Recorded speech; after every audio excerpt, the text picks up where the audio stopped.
Hey, welcome to this episode of Think Business. Looking forward to talking to Mike Barton. Mike, it's great to connect with you. You are the VP of Content and Corporate Communications with AudioEye, AudioEye.com, making sites digitally accessible to all. So let's start there, because I think what you do is really cool. So let's start kind of talking about what that means, because I think a lot of people haven't heard of what that means, making your site digitally accessible to all. Yeah, it's a really important topic, and to be frank, before I came to AudioEye, I hadn't thought about it or considered it in a long career of creating content, optimizing websites, and things like that. But essentially, at the end of the day, creating a digitally accessible website means that anybody can access your site. A blind person, a person who might have limited mobility with their hands, who can only use a keyboard and can't use a mouse, somebody who communicates with like a puff device, things that we don't think about on a daily basis as we're at our houses or our offices, consuming content ourselves. And it's not dramatic differences in building websites, but it's significant shifts that allow, again, a large pool of people who are trying often to buy something from your site or engage with you, who just simply aren't able to. Yeah. So talk about what that process is. How does somebody who has a website, whether they're using WordPress or you name it, how do they, whether they're doing it themselves, they have a company that's doing it, they have somebody who's in-house, how do they begin to, what's step one? Yeah, well, I think step one actually is having a good foundation and understanding of what is it like for a person with a disability to try to access your site. And so we offer not to like jump to self-promotion immediately, but right. One of the things we offer at AudioEye is a free site scan where you can go and put in your website and it scans it and comes back and tells you, hey, from an automated perspective, we are able to find this many errors on your site. These are the types of errors we found, and these types of errors cause issues for people with disabilities. Most people are shocked to find how many issues exist because they think, hey, I've got a good team of developers, or I'm working with a reputable site with lots of good templates that I'm pulling from. But the reality is, just in our quick, and fast-paced business environment where you're just building things quickly, things slip through the cracks in terms of accessibility. And so, again, taking that step back, we'll use a blind person as an example. So they use something called a screen reader. So the screen reader literally reads the code underlying the page, right? They're not visually looking at it. And so it'll go through the navigation, it'll go through the imagery. And so a very common example, and one of the most common accessibility misses, is missing or undescriptive alt text. So that person who's using the screen reader will go through your header image and say, if you haven't done anything, it'll say H1 image. That's it, right? So it's not telling them the information on the page. Link descriptions are another one, right? Where it comes to a link, it might take them to the place they want to go, but if it's not descriptive enough, they don't know what to do. So really, I think for businesses, it's really important to just understand how inaccessible your site is. And we actually did a scan of 15,000 sites earlier this year and found that the average web page, not the average site, but the average web page had almost 300 accessibility issues on that page. And so it's a much bigger issue than I think people realize initially. And we're not also talking about a small pool of people. People with disabilities make up a quite a large percentage of the population. Do you have some data on that, just so people, because I think sometimes when people hear some data and some numbers and some percentages and some statistics, it just kind of brings it to life a little bit more. Yeah. A few that I really like is, which again surprised me when I came to AudioEye, again, having been in content and business for so long and just wasn't aware of it and wasn't thinking about it. 1 in 4 people in the US have a disability of some sort. So again, that could be blindness, deafness, it could be a cognitive disability, which again, that's where, where usability, simplicity come in as you're designing a site.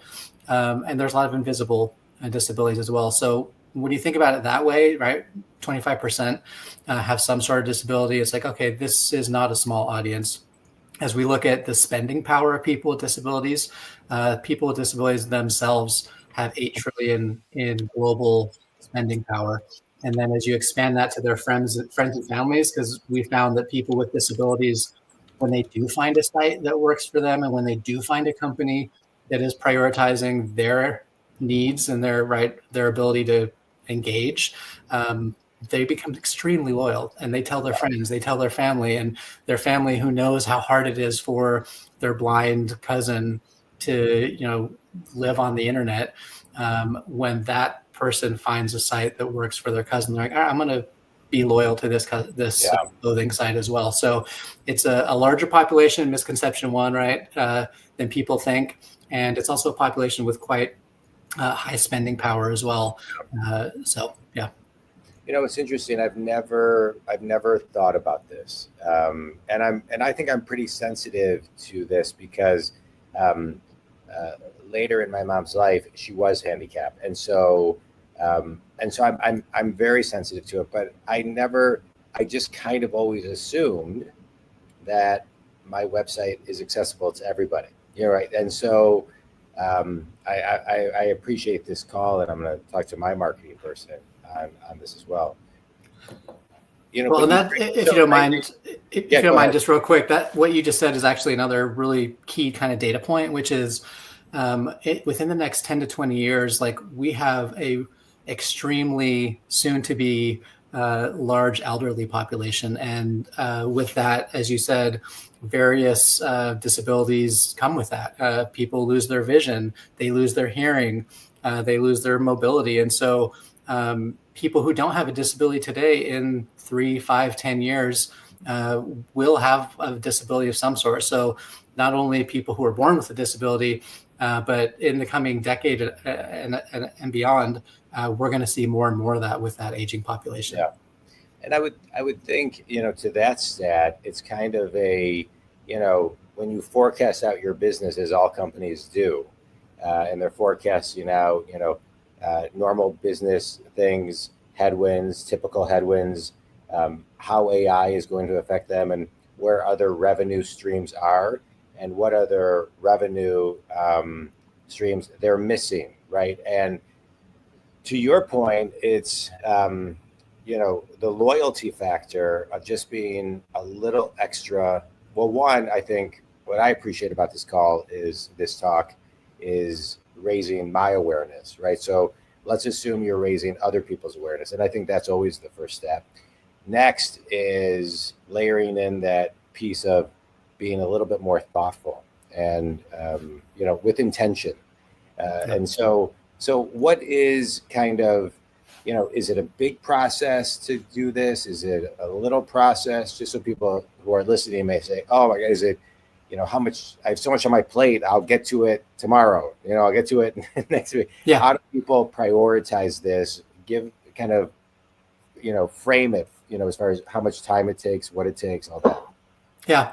So there's different ways to approach it. I think what we have found, and I've found as I've talked with customers and others who are just learning about it, there's a natural tendency initially to say, all right, I got to learn all about this. There's what are called the Web Content Accessibility Guidelines, WCAG, which are a number of principles and very specific guidelines to build accessible experiences. But the reality is, these are teams who are already, like you said, trying to get more out of their marketing budgets. They're trying to figure out how to convert more or create more loyal customers. So they've already got all these things that they're focusing on. And so when we introduce the idea of accessibility, people get it, right? It makes sense. But then when they look at it with all their other priorities, often it does become I'll get to it next quarter. And then next quarter, it becomes next quarter, despite the fact that, as you said, it can really make your current spending that much more efficient because it's often people who are already coming to your site trying to engage, and they're not able to. So what we do at AudioEye, which is what we think is a really gold standard approach, is work with companies to install a layer of automation so that for that code that is not quite where it needs to be, as opposed to teaching your developers accessibility best practices, trying to go in and retrofit your code, using some JavaScript technology to identify those issues. And with that JavaScript, it will then make updates on the fly so that for a user, they are getting that more accessible experience. So automation is really a key that helps scale. You can install it, and within minutes, you've got a much more accessible site.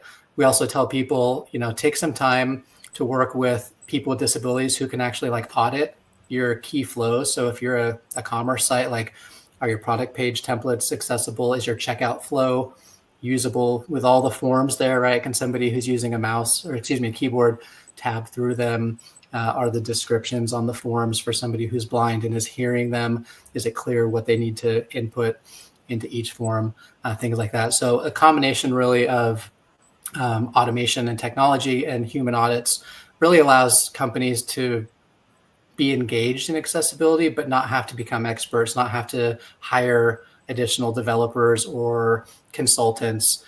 So there is a very complex, very costly method, but you don't have to do all that. There are ways to become more accessible without hiring and spending hours and hours learning all the specific guidelines and best practices.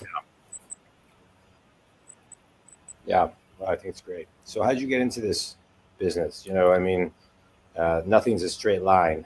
What was your journey to get to AudioEye?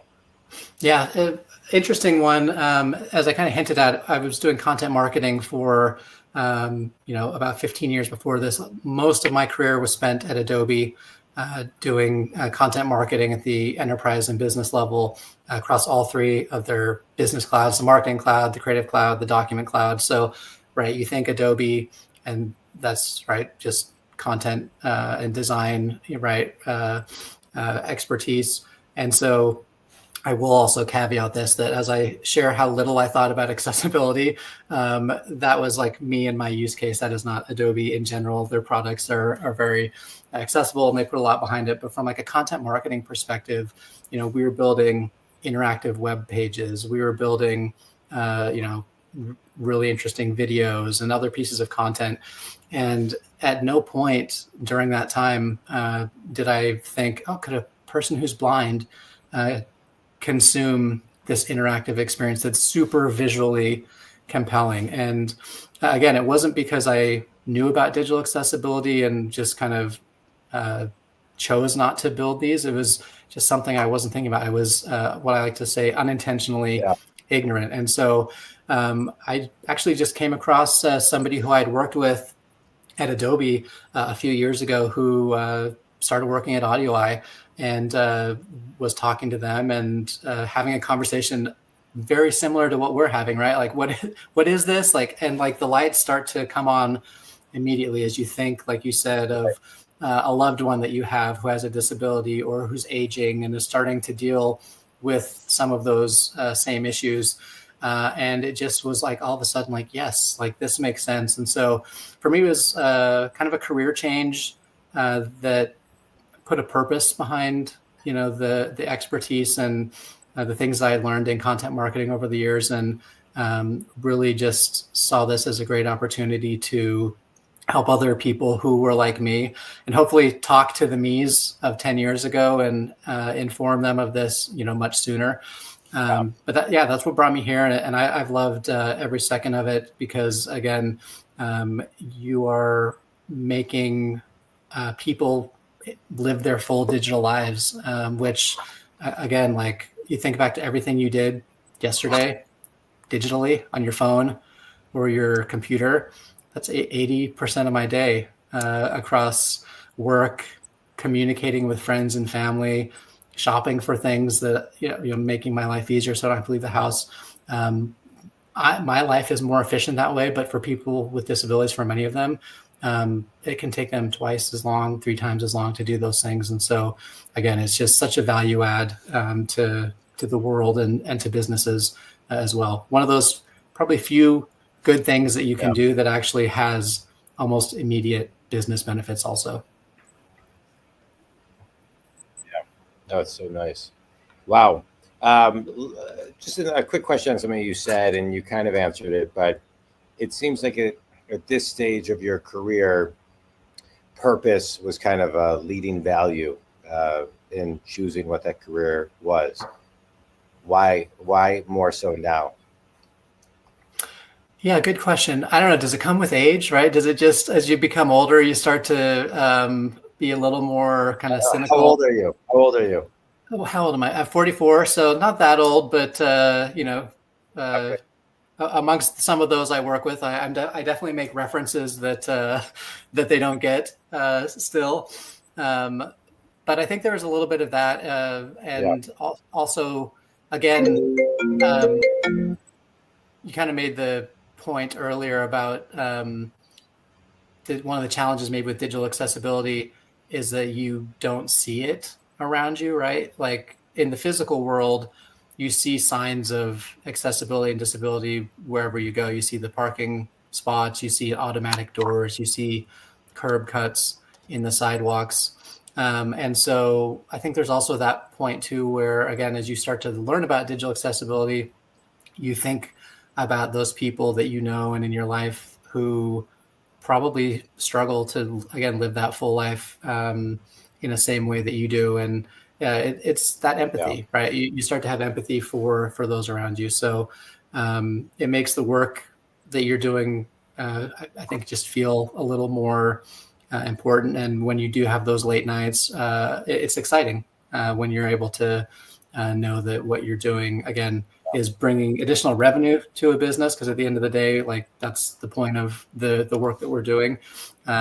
So to be able to bring additional revenue, have a significant ROI, create more usable websites and stories there, it's really just a great feeling. Great. All right. Quick speed round. Seem like you have a bunch of books behind you. Book that had a big impact on you. Yeah, we're reading one as a marketing team right now, a creative and writing team called Story Brand. Not a new book; it's been around, but I love it because it really talks about the importance of simplifying your message and making your customer the hero. I think in business and especially in marketing, we have such a tendency to want to talk about ourselves, to want to talk about our products and our services and how great they are. But at the end of the day, we often do so in ways that excludes the customer, doesn't bring them into the story, doesn't help them see their needs and how we can solve them. And again, these are not like drastic new principles. It's just stuff that we don't do for one reason or another. And so that has been a really helpful book in getting us to like reset, re-simplify, like what is the core value that we're bringing? What's that core need that our customers and prospects have? And how do we communicate it in the most simple way possible, right? Clarity and simplicity, in my mind, will trump being punny any day of the week. So that's one that we've read. And so if anyone listening hasn't read it or it's been a while since you've read it, I think love it's a that great book. I love that refresher. book. Yeah. Awesome. Yeah, I love that book. Best piece of wisdom you've ever received? I think just this idea of not sweating the small stuff. I think earlier in my career, I would get really amped up on my opinions and, would get feedback. And so I think it's sweating the small stuff in terms of feedback. Like I used to think that my opinions and my ideas were like the top, right? Like that is such a good one. And I quickly learned, and there's this idea of the brain trust that I picked up in Creativity Inc., which is another book that I'm a big fan of, which is the best ideas come from group collaboration and having freedom to allow your ideas to evolve, to allow your ideas to be challenged.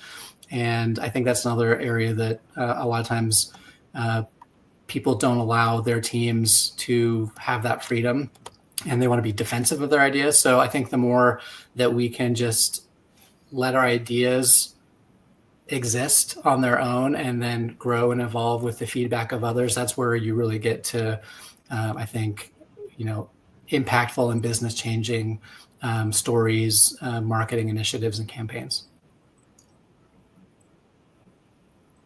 Right.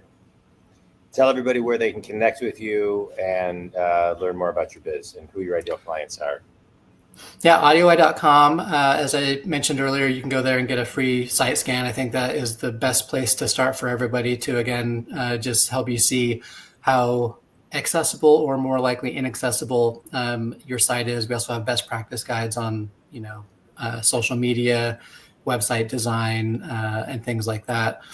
And so in terms of customers, like whether you're the smallest website on the internet or the largest enterprise customer, everybody needs to be digitally accessible. So, and as you said at the top, like need to talk to the marketing team and kind of evaluate where our accessibility is. So no matter what your size, I would say check it out. And the cost to get into it does kind of scale with the company. So the small mom and pop shop, getting accessible is nowhere near what it costs for a larger company. So it's also not out of reach depending on what your size is either. Yeah. It's great. Well, I can't thank you enough, Mike, for coming on the show. This was great. I love learning new things. And this was something that I was not aware of. And I would think a lot of people aren't. I talk to as a business coach, I talk to a lot of companies, and I've never had this conversation. And I work with solopreneurs to Fortune companies. That doesn't mean that some of them aren't doing it, but it's never come up. And now I can bring it up because I think it's really, really important. And you highlighted a lot of reasons why we need to be more intentional with digital accessibility. So I appreciate you coming on the podcast and sharing it. I think community, if Mike can help you, AudioEye, AudioEye.com. Sorry. AudioEye.com. And you can reach me at johndwoskin.com. Mike, thanks. This was great. I really appreciate it. And thanks for the work that you guys do to just be more, so people can intentionally be inclusive. I think that's great. Thank you so much. Yeah, thank you.